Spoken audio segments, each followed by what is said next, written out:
Hello दोस्तों, कैसे हैं आप सब। उम्मीद करते हैं कि अच्छे होंगे। तो आज की इस वीडियो में मैं आपको नेटवर्क सेक्शन के ऊपर एक रिलेटेड वीडियो लेकर आया हूं, जिसमें आपको नेटवर्क सेक्शन पे बहुत कुछ जानने के लिए मिलेगा और बहुत कुछ सीखने के लिए मिलेगा। तो चलिए इस वीडियो को शुरू करते हैं। और दोस्तों, अगर आपके पास मोबाइल में नेटवर्क प्रॉब्लम के लिए कोई सा भी फ़ोन आता है तो आप उसे कहाँ से शुरू करेंगे, बनाना कहाँ से शुरू करेंगे और कहाँ से स्टार्ट करेंगे, क्योंकि बहुत लोगों को समझ में नहीं आता है। तो आप कहीं ना कहीं WTR या फिर 2GPA 3GPA को आप छेड़ने लगते हैं। तो इस वीडियो से आपको प्रॉपर नॉलेज मिलेगी कि अगर नेटवर्क समस्या के लिए फ़ोन आता है तो हमें कहाँ कहाँ चेक करना है। तो चलिए इस वीडियो को शुरू करते हैं। हेलो दोस्तों, मेरा नाम कमलेश है और स्वागत है आप सभी का हमारे यूट्यूब चैनल पे। दोस्तों, सबसे पहले तो हमारे फ़ोन में नेटवर्क का फॉल्ट आता कैसे है। जैसे कि ये हमारा फ़ोन है, मोबाइल है, इस पे अभी के 2 सिम लगे हुए हैं और नेटवर्क प्रॉब्लम में या तो यहाँ पे नो सर्विस आएगा या फिर इमरजेंसी आएगा, या फिर दोस्तों नेटवर्क तो आएंगे लेकिन 2G और ये जो 4G प्लस लिखा है ये भी नहीं आएगा, सिर्फ नेटवर्क आएगा। और जैसे ही आप कॉलिंग वगैरह करेंगे तो कुछ भी नहीं, कट जाएगा, कुछ भी नहीं आएगा। ऑपरेटर नाम शो करता है। ये एक नेटवर्क की प्रॉब्लम हो गई, इसे लो नेटवर्किंग की समस्या कहते हैं। और एक ऐसा भी नेटवर्क होता है जो कि आप जब नेटवर्क के पास में जाएंगे तो नेटवर्क काम करेगा और दूर चले जाएंगे तो फिर नेटवर्क काम करना बंद कर देगा, या फिर गांव में जाएंगे तो नेटवर्क काम नहीं करता है। तो इन सब समस्या का दोस्तों अगर पूरा का पूरा वीडियो बनाया जाए तो बहुत बड़ा वीडियो बन जाएगा। इसीलिए मैं आपको सारा का सारा वीडियो तो दूंगा, लेकिन दोस्तों पार्ट बाई पार्ट दूंगा, क्योंकि अगर एक ही वीडियो में मैं सारा कुछ ऐड कर दिया तो आपको कुछ समझ में नहीं आएगा और बोरिंग की वजह से आप वीडियो देखेंगे नहीं। क्योंकि इतना बड़ा वीडियो देखने के लिए 1 से 1.5 घंटा किसी के पास उतना समय देना कोई भी नहीं चाहता। तो दोस्तों मैं छोटे छोटे पार्ट बाई पार्ट करके आपको वीडियो सारा का सारा दे दूँगा। तो चलिए इस वीडियो को सबसे पहले शुरू करते हैं। दोस्तों, अगर आपके फ़ोन में, हमारे बात को आप अच्छे से समझिएगा, अगर आपके फ़ोन में इमरजेंसी आता है तो इमरजेंसी के कंडीशन में सबसे पहले तो आपको चेक करना है EMI, इमरजेंसी या नो सर्विस, दोनों का एक ही फॉर्मेलिटी है, दोनों एक ही मेथड से चेक होगा, इमरजेंसी या फिर नो सर्विस। लो नेटवर्क की समस्या हम आगे समझेंगे। सबसे पहले आपको EMI चेक कर लेना है। जैसे इस फ़ोन में पूरा का पूरा दोनों EMI शो हो रहा है तो IMEI इसका ओके है। और इसके बाद आपको मोबाइल में नेटवर्क सर्च कर लेना है। नेटवर्क,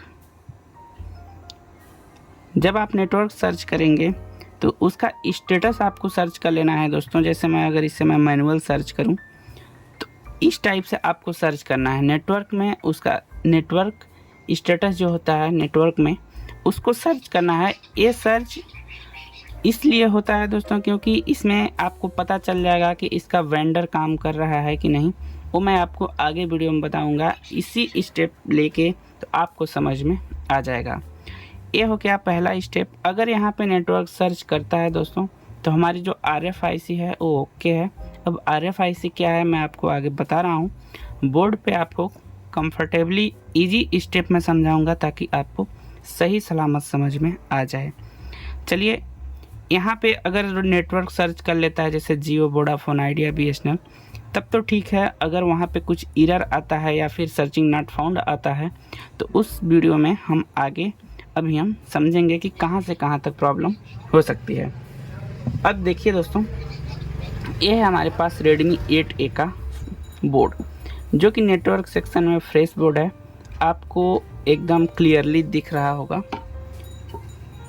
तो सबसे पहले आपको ICओं की पहचान कर लेना है और कौन सी IC क्या काम करती है ये भी जानना आपके लिए बहुत ही ज़रूरी है, क्योंकि जब आप ये जानेंगे तभी आप बना पाएंगे फ़ोन को, नहीं तो अगर नहीं जानेंगे तो आपको फिर फ़ोन बनाने में समस्या होगी।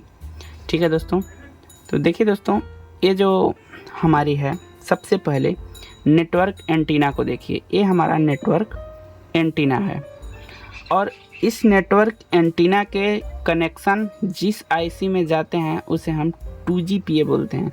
ये दोस्तों हर एक मॉडल की, हालांकि तो Redmi 8A का फ़ोन है लेकिन ये हर एक मॉडल में सेम ऐसा ही होता है, क्योंकि एक क्वेलकम का फ़ोन है और मीडियाटेक के भी फ़ोन में जहाँ से भी कोई सा भी मॉडल हो, इसका जो नेटवर्क कनेक्टर है इस एंटीना का स्विच जिस भी आईसी में कनेक्टेड होगा वो आईसी हमारी 2GPA होगी। और इस आईसी की पहचान दोस्तों यहाँ पे देखिए क्रॉस है, इससे आप पहचान कर सकते हैं, या फिर ये पूरा चौखुट में होती है। और इस आईसी को हम लोग लेग आईसी बोलते हैं, क्योंकि इसके बाहर से पिन दिख रहे हैं दोस्तों, ये हम लेग आईसी से बोलेंगे, क्योंकि जिस आईसी के बाहर से पिन दिखेंगे उसे लेग आईसी बोलते हैं, और जिसके आईसी के बॉल होंगे उसे हम बीजी आईसी बोलते हैं।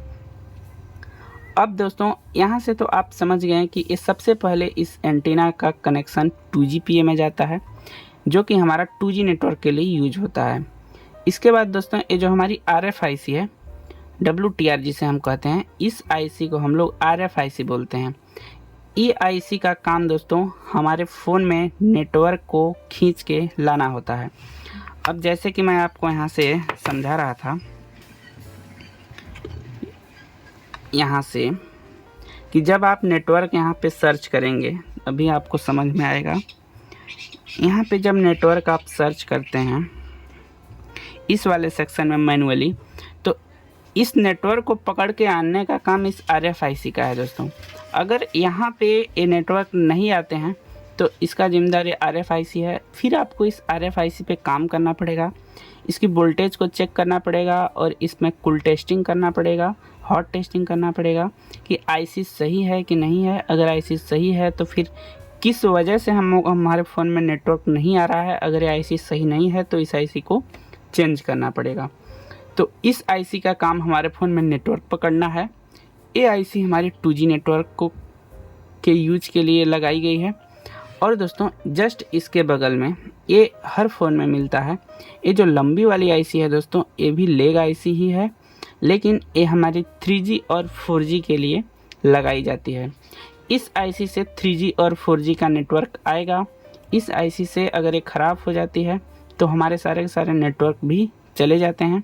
लेकिन अगर हमारे फ़ोन में 2G नेटवर्क आता है और 3G और 4G नेटवर्क नहीं आता है तो उस कंडीशन में या तो इसे आप रिसोल्ड कर दें या फिर इसे आप चेंज कर दें, तो हमारी प्रॉब्लम सॉल्व हो जाएगी। क्योंकि हमारा ये 2G और 3G का मेन आईसी है जिसे हम 3GPA बोलते हैं। 3G और 4GPA बोल सकते हैं क्योंकि बोलते ही हैं। इसमें दोस्तों दो कनेक्शन होता है। जब आप इसे निकालेंगे तो इसके बीच से इधर का और इधर का डबल कनेक्शन मिलेगा। इसके बाद दोस्तों क्वेलकॉम फ़ोनों में सबसे पहले एक APT आईसी लगाई जाती है। ये APT आईसी देखिए दोस्तों एकदम छोटी सी होती है, और इसके बगल में एक कॉइल होता है, और फिर यहाँ पे दो डाइपोड होते हैं। इस आईसी को वर्क करने के लिए दोस्तों VPH पावर और इनेबल वोल्टेज जो कि VIO 1.8 वोल्टेज होता है। इस आईसी को वर्क करने के लिए दो वोल्टेज होते हैं। मैं आपको सारा का सारा वोल्टेज भी इस वीडियो में बता दूंगा, जिससे आपको इजीली समझने में आसानी हो। अब देखिए दोस्तों, मैंने आपको आईसीओ का पहचान करना बहुत ही अच्छे तरीके से समझा दिया है। अब आपके मन में आता होगा कि ये छोटे छोटे जो आईसी लगे हुए हैं इनका क्या काम होता है, और ये क्यों लगे होते हैं, और इनका नाम क्या है। ठीक है दोस्तों, तो आप देखिए दोस्तों, ये जो छोटे छोटे आपको ये ब्लैक से आईसी दिख रहे हैं, ये हमारी जो आईसी हैं इसको हम लोग डुफ्लेक्सर बोलते हैं। जो वाइट सा देख रहे हैं ये डुफ्लेक्सर हैं, जो कि हमारे RF जो हमारा RX और TX होता है, इसकी लाइन को जो हमारा ट्रांसमिशन होता है इसको ये लोग कंट्रोल करते हैं। दोस्तों ये जल्दी ख़राब नहीं होता है, ये उस कंडीशन में ख़राब होता है जैसे आपके फ़ोन में नेटवर्क आ रहा है, लेकिन जैसे ही नेटवर्क आया आपने कॉल किया और उसी टाइम आपका नेटवर्क धीरे धीरे करके उतरा, या फिर एक बैग नो सर्विस पे आ गया, या फिर नेटवर्क है और फ़ोन नहीं जा रहा है। उस कंडीशन में इन सब का कनेक्शन चेक करना होता है।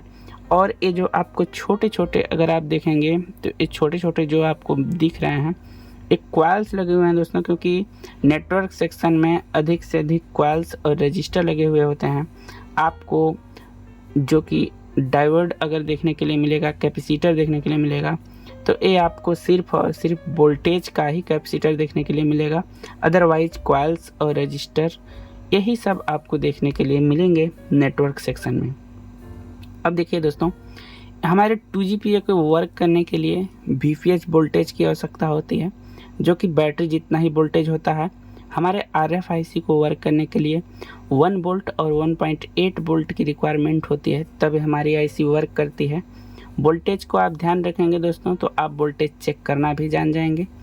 और ये जो हमारी IC है इसको भी 1.8 वोल्टेज और BPH वोल्टेज की रिक्वायरमेंट होती है, क्योंकि दोस्तों जो 1.8 वोल्टेज है वो VREG का L5 वोल्टेज है, जो कि इस IC को मिलेगा तभी वो वर्क करेगी।